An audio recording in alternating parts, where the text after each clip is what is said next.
BSP की रही सरकार में ही दलित एवं अन्य पिछड़े वर्गों में जन्मे अपने महान संतों, गुरुओं व महापुरुषों आदि को भी विभिन्न रूपों में पूरा आदर सम्मान दिया गया है और आगे भी इनके सम्मान में कोई कमी नहीं छोड़ी जाएगी। प्रदेश में विशेषकर गरीबी एवं बेरोजगारी आदि को दूर करने के लिए इस बार भी जरूरी कदम उठाए जाएंगे और मैं झांसी मंडल के लोगों को ये विश्वास दिलाना चाहती हूँ कि जब मेरी इस बार सरकार बनेगी तो मेरी पूर्व की सरकार की तरह यहाँ पर जो बेरोजगार नवयुवक हैं उनको रोटी रोजी के साधन जरूर उपलब्ध कराए जाएंगे। इसके साथ ही किसानों को भी किसी भी मामले में निराश नहीं होने दिया जाएगा। आपके झांसी मंडल में जो किसानों की विकट समस्याएं हैं तो उनको भी जरूर दूर किया जाएगा। इसके अलावा आपके झांसी मंडल की जो भी यहाँ अन्य स्थानीय समस्याएं होंगी तो उन्हें भी दूर करने का पूरा प्रयास किया जाएगा। इसके साथ साथ केंद्र व यूपी सरकार के भी विवादित नियमों व कानूनों को यहाँ लागू नहीं होने दिया जाएगा। इसके साथ ही बीएसपी की सरकार बनने पर यहाँ बीजेपी व सपा आदि के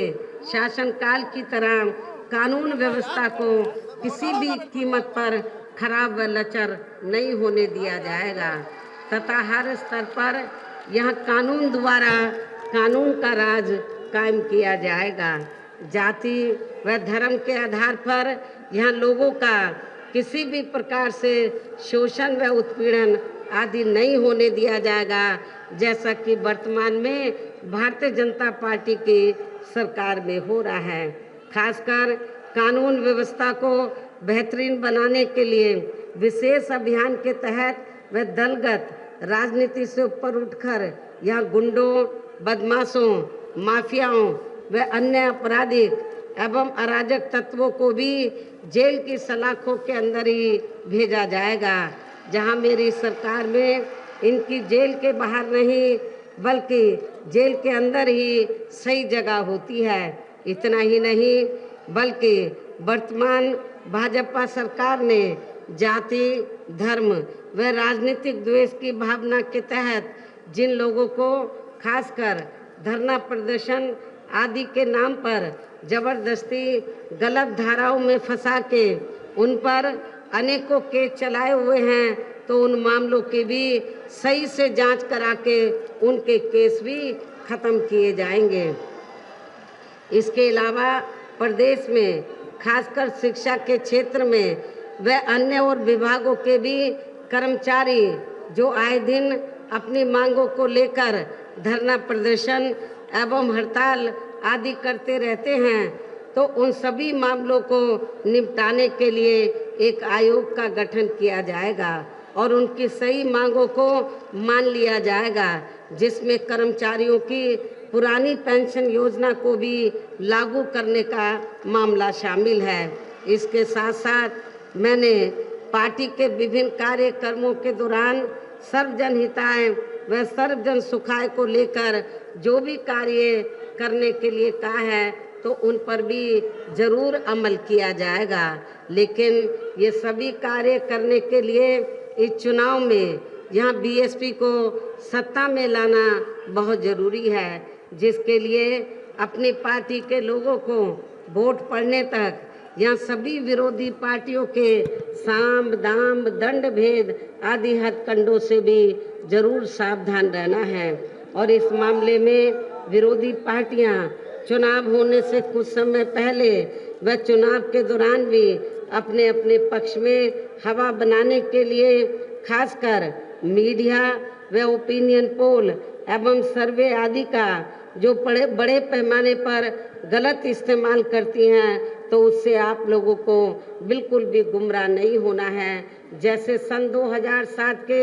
हुए विधानसभा चुनाव में उस समय मीडिया में जो बीएसपी को लेकर ओपिनियन पोल व सर्वे आदि दिखाए गए थे तो जब रिजल्ट आया तो वो गलत ही साबित हुए। इस बार भी आप लोगों को इनके सर्वे, ओपिनियन पोल गलत ही साबित करने हैं। इसके साथ ही पूर्व की तरह इस चुनाव में भी विरोधी पार्टियों ने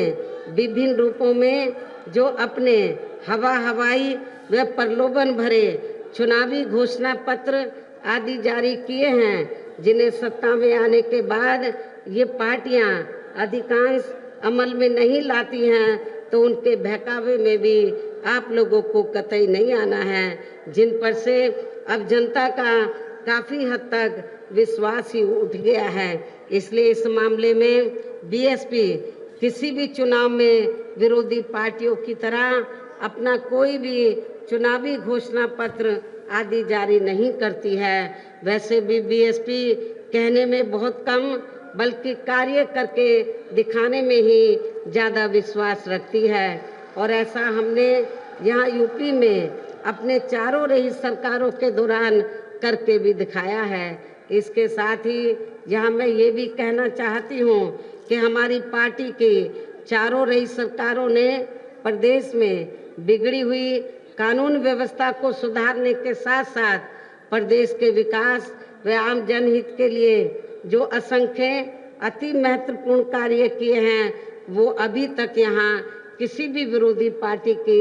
सरकार ने नहीं किए हैं, बल्कि ज़्यादातर उन्हीं कार्यों के नाम व स्वरूप आदि बदलकर अब विरोधी पार्टियों की सरकारें उन्हीं को ही भुनाने में लगी रहती हैं। लेकिन उन कार्यों के प्रति इनकी नीयत व सोच सही नहीं होने के कारण उसमें भी ये पार्टियां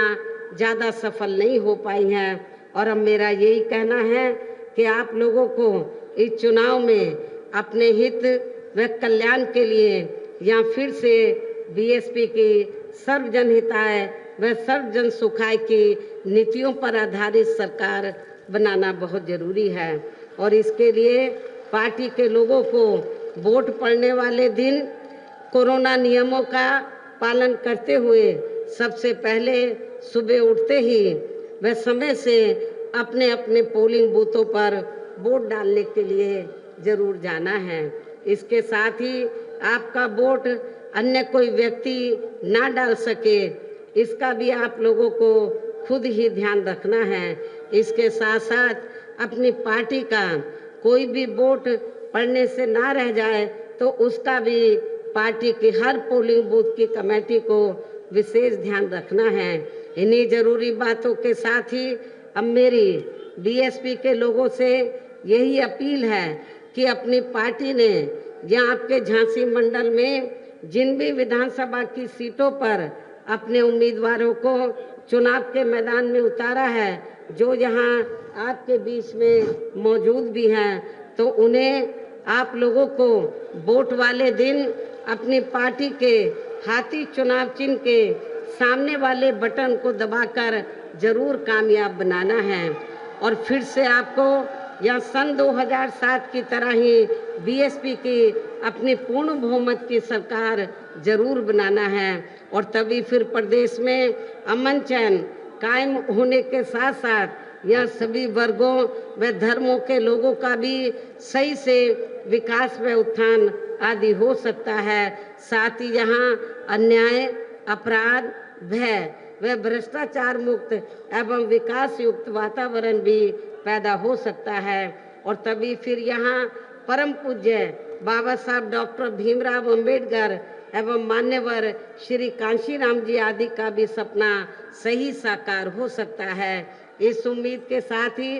अब मेरा यही कहना है कि अब आप लोगों को इस चुनाव में हर पोलिंग बूथ को जिताना है, बीएसपी को सत्ता में लाना है। हर पोलिंग बूथ को जिताना है, बीएसपी को सत्ता में लाना है। वैसे आज आप लोगों के जोश को देखकर मुझे ऐसा लग रहा है कि आप लोग इस बार बीएसपी के नेतृत्व में अपनी 5वीं बार सरकार जरूर बनाएंगे, अपनी 5वीं बार सरकार जरूर बनाएंगे, और अपनी बहन जी को 5वीं बार यूपी का मुख्यमंत्री जरूर बनाएंगे। और मैं आप लोगों को ये विश्वास दिलाना चाहती हूँ कि इस बार 5वीं बार बीएसपी की सरकार बनने पर आपकी जो भी जायज समस्याएं होंगी, चाहे वो किसी भी धर्म या जाति के लोगों की हों या विभिन्न क्षेत्रों में लगे लोगों की हों, उनकी समस्याओं का समाधान जरूर किया जाएगा। और खास तौर से आपके बुंदेलखंड में जो विकट समस्याएं हैं उनका हल जरूर निकाला जाएगा। इस विश्वास के साथ ही अब मैं पुनः अपनी पार्टी के इन सभी उम्मीदवारों को